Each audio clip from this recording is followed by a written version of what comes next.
about to hear is true. The names have been changed to protect the innocent. Dragnet.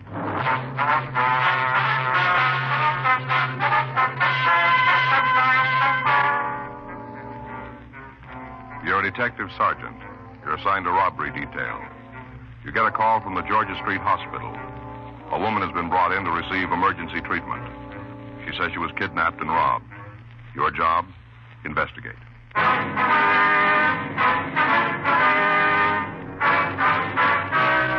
Dragnet, the documented drama of an actual crime. For the next 30 minutes, in cooperation with the Los Angeles Police Department, you will travel step by step on the side of the law through an actual case transcribed from official police files. From beginning to end, from crime to punishment, Dragnet is the story of your police force in action.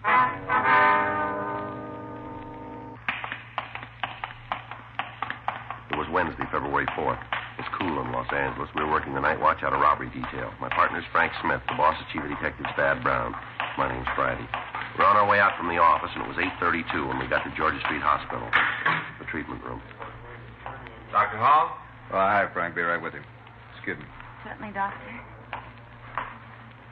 Hi. Hi, Doctor. Got the Alston woman? Yeah. How is she?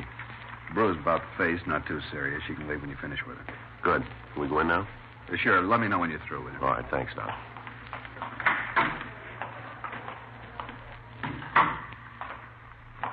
Miss Alston? Yes? We're police officers. This is Frank Smith. My name's Friday. How do you do? I do, ma'am. Doctor just told us that you could return home when we finish questioning you, so we'll try not to keep you too long. Thank you. I'm not really hurt much.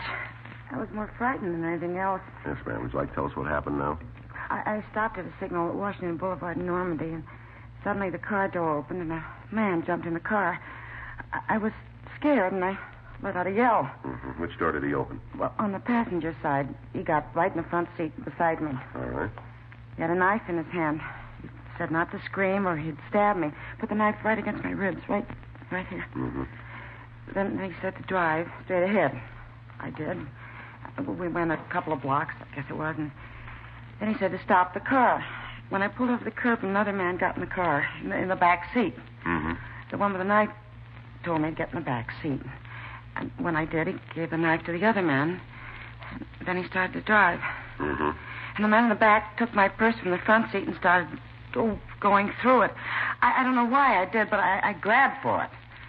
It was a mistake. Mm-hmm. He slapped me real hard.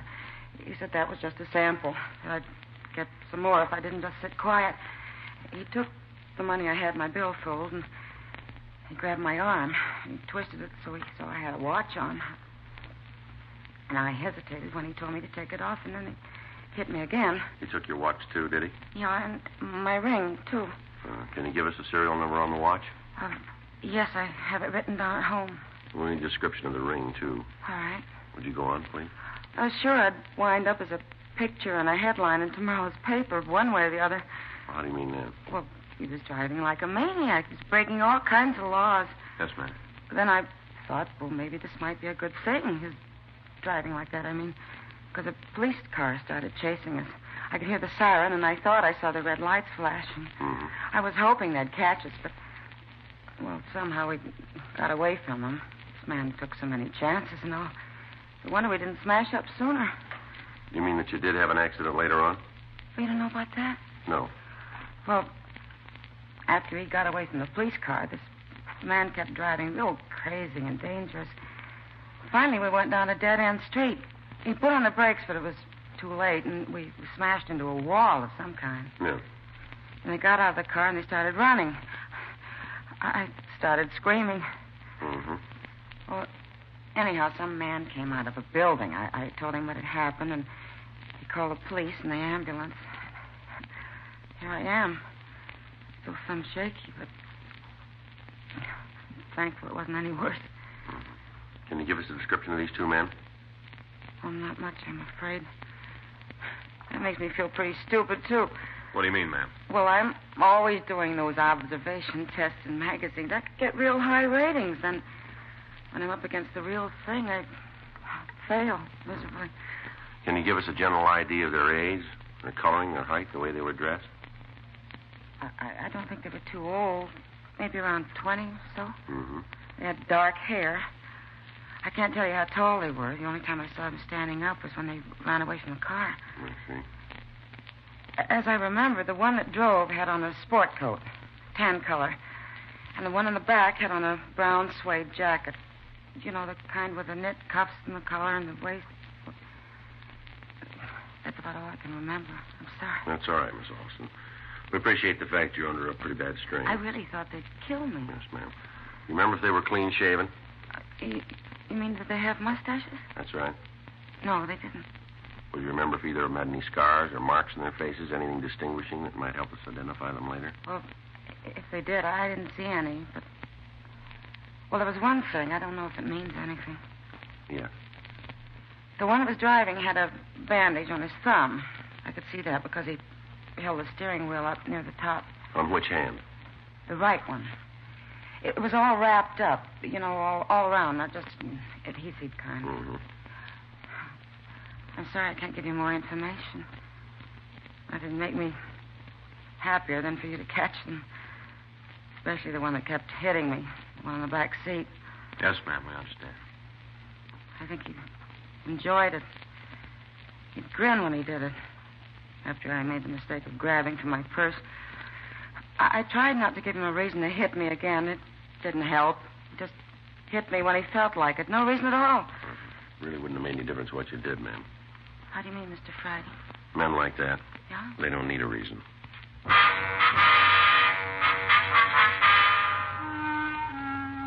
We continued to question Gwen Alston, but she could add nothing further that would aid us in identifying the suspects. She did give us a description of the ring. She said she would call and give us the serial number of her watch. She couldn't tell us anything about the knife used to intimidate her other than the fact that it had a blade about 6 inches long. We asked her to come down to the city hall and check the mug books. Dr. Hall released the victim, and she returned home in the company of her brother. The radio unit that had answered the call had gotten out a local broadcast on the two suspects. They impounded the victim's car, and it had been moved to the official police garage.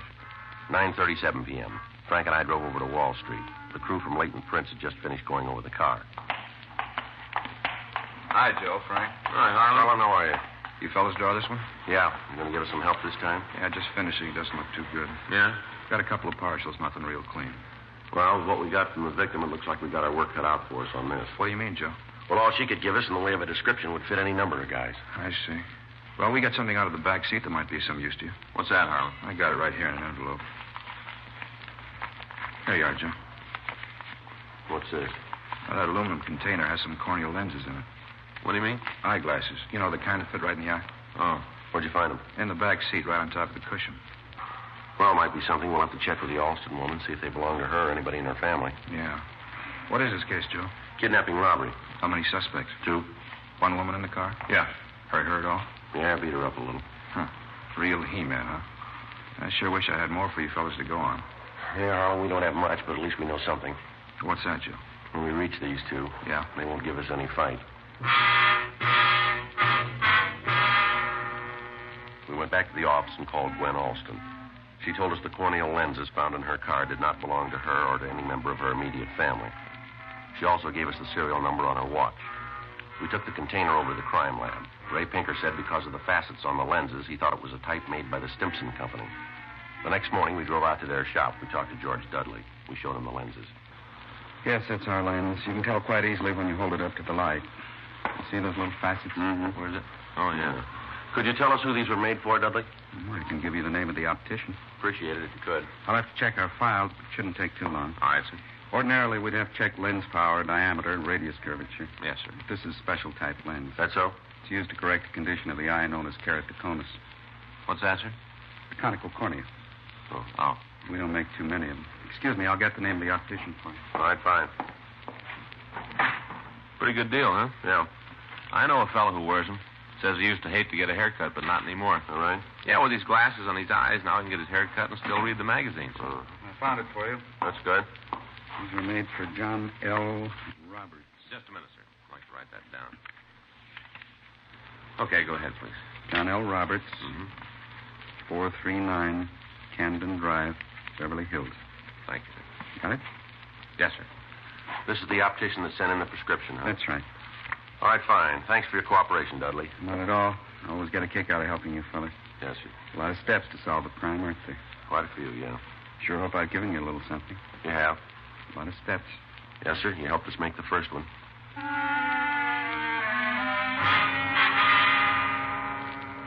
We drove out to Beverly Hills and we talked to John L. Roberts. He checked the prescription number against his files and gave us the name and address of a Robert Brierton as the man he had fitted with the corneal lenses. Frank and I went over to the house on Bedford Street, but there was nobody home. We found out from a neighbor that Brierton worked for a coin machine repair company on Pico Boulevard. We located the concern, and the manager showed us where we could find the suspect. 10:13 a.m. Robert Brierton? Is your name Robert Brierton? Yeah? Police officers. It's our identification. Joe Friday? That's right. It's Frank Smith. Hi, Howard. I'd like to ask you some questions. What about? You wear those glasses all the time? Do I what? The glasses you got on, do you wear them for work? Yeah, most of the time. What's this about glasses? You ever wear any other kind? Yeah, why? What kind? Well, how many kinds are there? Why don't you tell us? I don't get this. What am I supposed to have done? You wear another kind of glasses? Isn't that what you said? Yeah? What kind? The corneal lens type. Where are they?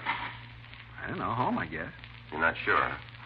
Look, officers, I don't know what you're after, but if it's something that happened in the last 20 years, you got the wrong guy. Well, if we have, then you got nothing to worry about, have you? That's right, but mistaken identity can be embarrassing. I'd just like to know what I'm supposed to have done. Suppose you tell us about the other glasses, huh? Your corneal lens? Yeah. Well, what do you want to know about them? Like we said before, we want to know where they are. Well, like I said, home. You're sure? Yeah? How many pair do you have? One? You wear glasses all the time? Yeah? Can you see without them? Yeah, but not too good. Where were you night before last? At home? How about last night? Same. All night. Right? Can you prove it? Yeah, my wife will tell you that. You can call her on the phone. She'll tell you I didn't leave the house. All right. We'll go out there. You can call her just as well. We'd like to see your other glasses, too. All right. You mind telling me what this is all about? We're investigating a kidnapping and robbery. You think I had something to do with it? We're investigating. Okay, if that's how it is, I got nothing to hide. You want to go right now? That's right. My jacket's right here in the locker. Wait a minute, I'll get it for you. This it? Yeah, the brown suede with the net trim.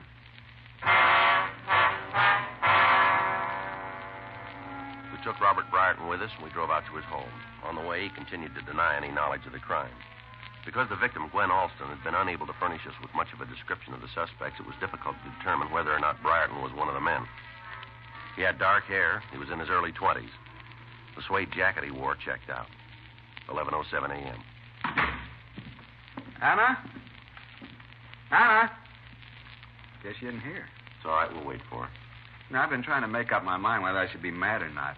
I know you're only doing what you have to, so I guess there's no need to get overheated, but I'll say it again. You got the wrong guy. Well, if we're wrong, we'll admit it. Just hope this doesn't put me in bad down at work. No need for it, too, if you're innocent. I suppose so. You want to sit down? I don't know just when my wife will get back. If you don't mind, we'd like to see your other glasses now. Oh, sure, I'll get them for you. Where are they? Well, I usually keep them on the bedroom dresser when I'm not using them. All right, we'll go with you, all right? Sure. Hope she made the bed. She's a pretty good housekeeper, but sometimes she gets a little sloppy about it. Yeah. I swear they were right here on the dresser. Yeah. I haven't had them too long. I switch off with these that I'm wearing. Did you wear them yesterday? Yeah, but then they should still be on the dresser. I don't know where they could be. Well, maybe we can help you. What do you mean? Who's back there? Anna? What are you doing home? Honey, these are police officers. This is my wife. I do. How you doing, ma'am? What are they doing here? We'd like to talk to you, Miss Brierton. About what? Now, don't worry, dear. But what's it all about? Would you like to step out in the other room, please? It's all right, dear. I don't understand this. Listen, do. Can you tell us where your husband was Tuesday night? He was home with me. How about last night? He was here all evening. You sure? Yes, he came home from work and stayed in all evening. Oh, I see. What is it? Police business. You think Robert had something to do with it? Yes, we do. When did this happen? Last night. I told you he was home all evening. That may be true, but these corneal lenses were found in the victim's car. They belong to Robert? That's what his optician told us, yeah. It's all wrong. Well, the victim was beaten by a man who wore a jacket, brown suede with knit trim. That's the kind your husband owns, you know. But he wasn't out of the house, I tell you. I'm afraid we'll have to take him downtown. No, he didn't do it. I know it. I'm sorry, Miss Brierton. These are your husband's lenses. They were found in the victim's car. But he was with me all evening. That may be, but we're going to have to hold him. No, he didn't do it. It was Gordon. Gordon who? I let him wear Robert's jacket last night. Well, who's Gordon? My brother.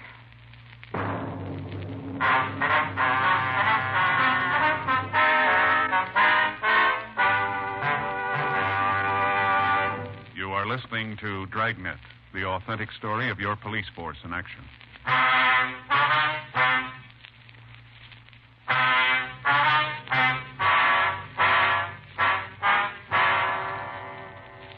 Mrs. Briarton went on to explain that she let her younger brother take the suede jacket the previous night.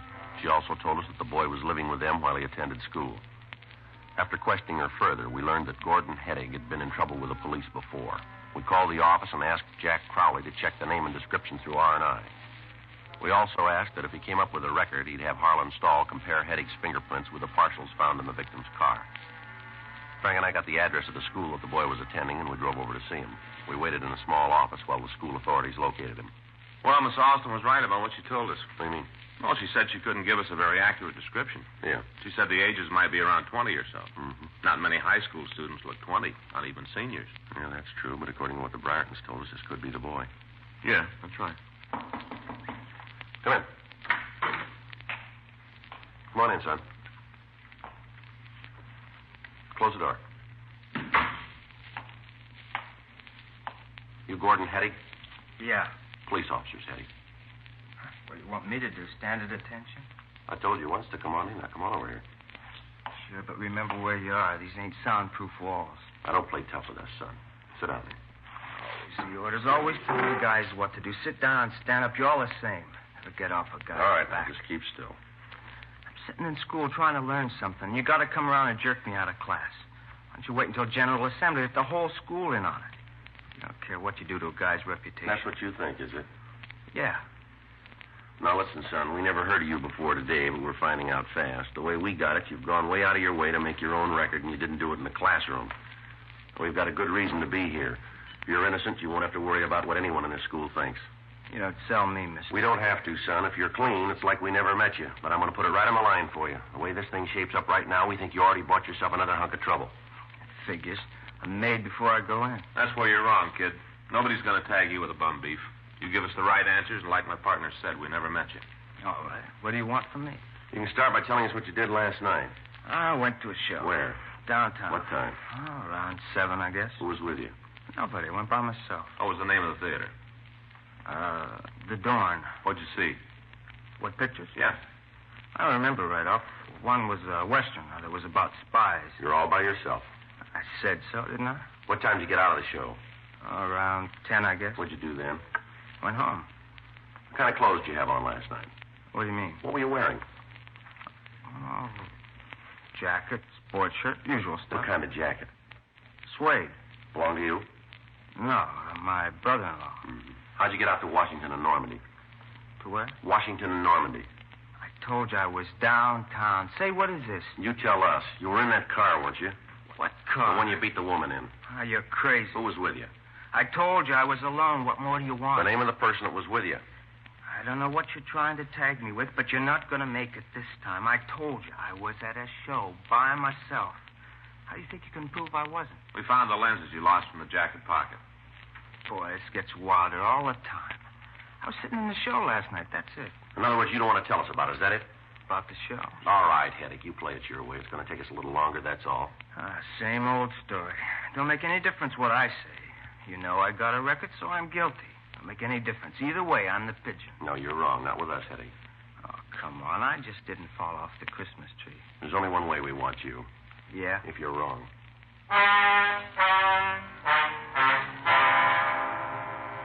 We took Gordon Heddick to the city hall for further questioning. We called Gwen Alston and asked her to come down and see if she could identify the suspect. Harlan Stahl said the suspect's fingerprints matched the partials found in the car, but there weren't enough points to build a case on. 2:47 p.m. Frank and I had the suspect brought to the squad room. Why don't you give up? I ain't going to cop out to something I didn't do. We don't expect you to, but we still want to know how a container with your brother-in-law's lenses could be found in the backseat of a victim's car. Now, they were in his jacket, and you wore that jacket. Isn't that right? Don't ask me. I was at the show. Yeah, so you said. Another thing, you guys better treat me pretty good while I'm in here. Yeah? Sure. I'm a kid. Don't forget it. Yeah, that's the way it reads in the books. For my money, that's as far as it goes. I told you once we can put you in the back seat of that car. I get it. Robbery Friday. Right. Send her down, will you? Right away. Thank you. I'm going to tag the business office. I'll be right back. Okay, John. Miss Alston? Hello, Sergeant Friday. I got down as soon as I could. All right, fine. Have you got the man here? Well, we'd like you to tell us. We'll go down the hall here. Well, what do I have to do? You just look into this room. Tell me if you see the man that beat you up. Will I have to face him? No. We'll go around here. You can look through the door. Come on. All right. All right, here. Now, do you see him? Well, what about it? Yes. That's him there.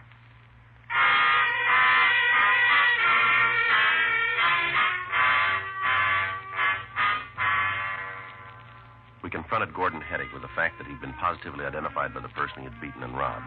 He still refused to admit any knowledge of the crime. We booked him on Section 700 Sub-M, robbery. A check was made of the FI cards in an attempt to identify the person who'd been with Heddick the night before. We called Newton, University, and 77th Street divisions. When we checked with Central, a clerk went through the files and found that the suspect had been stopped at 9th and Main Streets at 10 p.m. the previous night. Frank and I went over to the First Street station. Is the FI card you wanted, Sergeant? Thank you. Mm-hmm. Well, here's what we're looking for. Yeah? Wasn't alone. A person by the name of John Burko was with him. Officer make a card on him, too? Yeah, I got it here. What about the other guy? Thank you. John Burko, B-E-R-K-O, age 19, 506 Holt Avenue. Yeah. Something else in the back here that checks out. What's that? Notation the officer made. Yeah. Burko's right thumb was bandaged.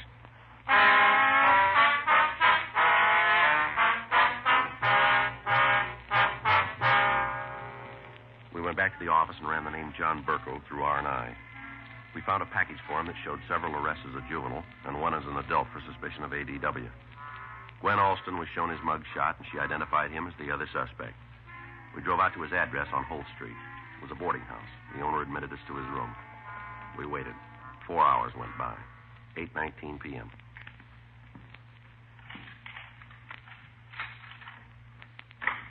All right, Burko, hold it right there. What? Police officers, get your hands over your head. Come on, move. Sure. Over the door. Come on. Hands up on the door. All right, now hold it right there. All right. Okay. He's clean, Joe. What's the pitch? Come on, turn around. Put your hands behind your back. All right. Take it easy with my thumb. I think I got blood poisoning. Yeah. Now, you want to tell me what this is about? A friend of yours sent us over to get you. Says you always work together on everything. He's kind of lonesome without you. Who are you talking about? Heddick. He sent you here. He copped out to you? All right, let's go. What did he say? You figured. We're here. That Fink. Big talk about how he'd never cop out to anything. Never admit nothing. Well, that's the way it is when you get mixed up with young squirts. All right, let's go. Lousy punk. Suppose you know how he beat up that woman. Yep.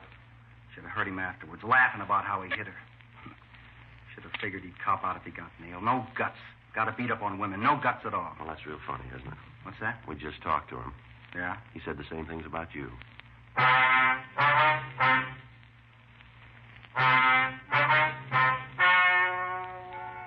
story you have just heard is true. The names were changed to protect the innocent. On June 9th, trial was held in Department 97, Superior Court of the State of California, in and for the County of Los Angeles.